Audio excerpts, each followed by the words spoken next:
Digital arrest, 23 crore की ठगी की पूरी कहानी। प्रस्तावना। भारत में ऑनलाइन धोखाधड़ी और साइबर अपराध दिन ब दिन बढ़ते जा रहे हैं। कभी कोई कॉल करके बैंक डिटेल्स ले लेता है, कभी नकली KYC का झांसा देकर ठग लिया जाता है। लेकिन हाल ही में हुई घटना ने पूरे देश को हिला दिया। दिल्ली के एक सेवानिवृत्त बैंकर नरेश मल्होत्रा, 74 वर्ष, से डिजिटल अरेस्ट का झांसा देकर लगभग 231 INR ठग लिए गए। ये कहानी सिर्फ एक ठगी की नहीं, बल्कि उस मनोवैज्ञानिक खेल की है जिसमें अपराधी इंसान की सोच और डर का फायदा उठाते हैं। भाग 1। एक सामान्य सुबह। नरेश मल्होत्रा, 74 वर्षीय, दिल्ली के पॉश इलाके में रहने वाले, बैंकिंग सेक्टर में 4 दशक की सेवा के बाद आरामदायक रिटायरमेंट जीवन बिता रहे थे। सुबह अखबार पढ़ना, शाम को टहलना और परिवार के साथ वक्त बिताना, यही उनकी दिनचर्या थी। लेकिन उस दिन सुबह उनकी रूटीन बदल गई। फोन की घंटी बजी। हेलो, क्या मैं श्री नरेश मल्होत्रा से बात कर रहा हूँ? जी हाँ, बोल रहा हूँ। सामने से एक गंभीर आवाज़। मैं Mumbai police cyber crime cell से बोल रहा हूँ। आपका आधार कार्ड और बैंक अकाउंट मनी लॉन्ड्रिंग में इस्तेमाल हुआ है। नरेश जी चौंक गए। ये क्या कह रहे हैं आप? मैं तो रिटायर आदमी हूँ। फोन की दूसरी तरफ से आवाज़ सख्त हो गई। देखिए, आपके नाम से ड्रग्स और अवैध पैसों का ट्रांजैक्शन पकड़ा गया है। अगर आप सहयोग नहीं करेंगे तो आपको तुरंत डिजिटल अरेस्ट किया जाएगा। भाग 2। डिजिटल अरेस्ट का खेल। डिजिटल अरेस्ट, ये नया शब्द नरेश जी ने पहली बार सुना।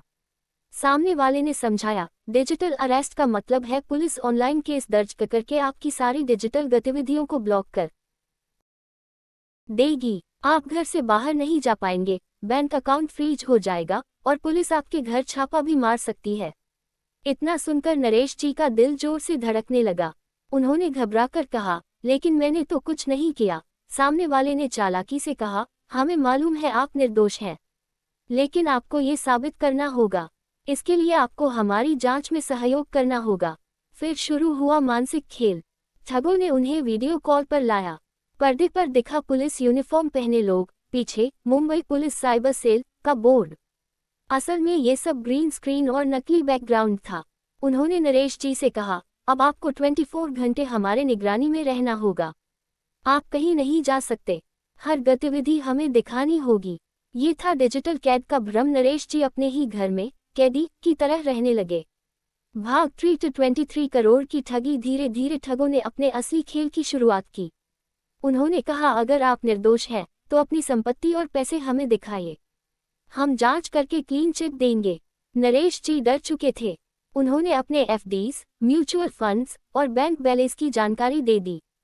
ठगों ने कहा, आपका पैसा सुरक्षित करने के लिए इसे हमारे गवर्नमेंट एस्क्रो अकाउंट में ट्रांसफर करना होगा। जांच पूरी होते ही यह वापस कर दिया जाएगा। इस बहाने उन्होंने नरेश जी से धीरे धीरे पैसे निकलवाने शुरू किए। पहले 50 लाख, फिर 1 करोड़, फिर पूरी जमापूंजी टुकड़ों टुकड़ों में ट्रांसफर कराई गई। कुछ रकम क्रिप्टो करेंसी में भी बदलवाई गई। लगभग 231 INR उनकी जिंदगी की कमाई, पेंशन, सेविंग्स और प्रॉपर्टी बेचकर सब ठगों के हाथ लग गई। इस दौरान नरेश जी लगातार वीडियो कॉल निगरानी में रहे। ठग उन्हें बार बार डराते, अगर किसी को बताया तो तुरंत जेल भेज दिए जाओगे। भाग 4। खुलासा और सबक। 3 महीने बाद जब आखिरकार नरेश जी की बेटी ने इस बात का संदेह किया और असली साइबर सेल में जाकर शिकायत दर्ज कराई, तब जाकर सच सामने आया। पुलिस ने जांच में पाया कि पूरा गिरोह विदेश से ऑपरेट कर रहा था। डिजिटल अरेस्ट का झांसा देकर कई लोगों से करोड़ों ठगे गए थे। नरेश जी का केस अब तक का सबसे बड़ा था, -23 करोड़। पुलिस की जांच जारी है, लेकिन पैसे वापस मिलना लगभग नामुमकिन है। निष्कर्ष, ये कहानी सिर्फ नरेश जी की नहीं, बल्कि हर उस इंसान की चेतावनी है जो किसी अनजान कॉल पर भरोसा कर लेता है। याद रखें, कोई भी पुलिस या सरकारी एजेंसी आपको डिजिटल अरेस्ट नहीं कर सकती। कोई भी असली अधिकारी आपसे बैंक डिटेल या पैसे ट्रांसफर करने को नहीं कहेगा। अगर कभी ऐसा कॉल आए तो तुरंत फ़ोन काटें और पुलिस हेल्पलाइन पर शिकायत करें। नरेश मल्होत्रा की जिंदगी की सबसे बड़ी गलती यही थी कि उन्होंने डर के आगे अपनी सोच को हारने दिया। अंतिम संदेश, प्यार, डर या लालच, यही वो हथियार है जिनसे साइबर अपराधी हमला करते हैं। अपने परिवार, बुजुर्गों और बच्चों को जागरूक करें, वरना कहीं ऐसा न हो कि अगली खबर में नाम किसी और का हो।